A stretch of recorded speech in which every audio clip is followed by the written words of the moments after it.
যে এই দোকানটা সর্বপ্রথম যেভাবে উঠায় এইভাবে কোনো দোকানের উঠানোর কোনো আছে নাকি, আর কোনো আছে নাকি?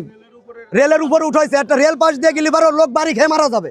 রেল কর্তৃপক্ষের কাছে আবেদন থানা প্রশাসনের মাধ্যমে যে আমাদের এখানে অতি শীঘ্রের জন্য একটা রেল গেট এবং গেটম্যান এখানে দেয়, যাতে অতর ভবিষ্যতে এমন দুর্ঘটনা না ঘটে।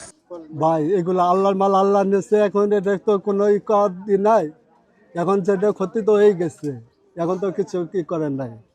আমরা অলরেডি যেহেতু এটা ট্রেনের কাটা পড়ছে বা ট্রেনের সাথে দুর্ঘটনা হয়েছে, জন্য বাংলাদেশ রেলের পুলিশকে আমি ইতিমধ্যে তাদেরকে সংবাদ দিয়েছি।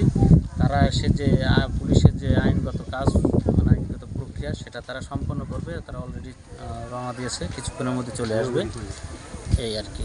আর আমরা এখানে আছি, আমি মধুখালী থানা পুলিশের পক্ষ থেকে এখানে সবাইকে বলি, যাদের এই রেলের মানে রেল লাইনের পাশে যাদের বাড়ি, তাদেরকে সবসময় একটু অধিক সচেতন থাকতে হয়।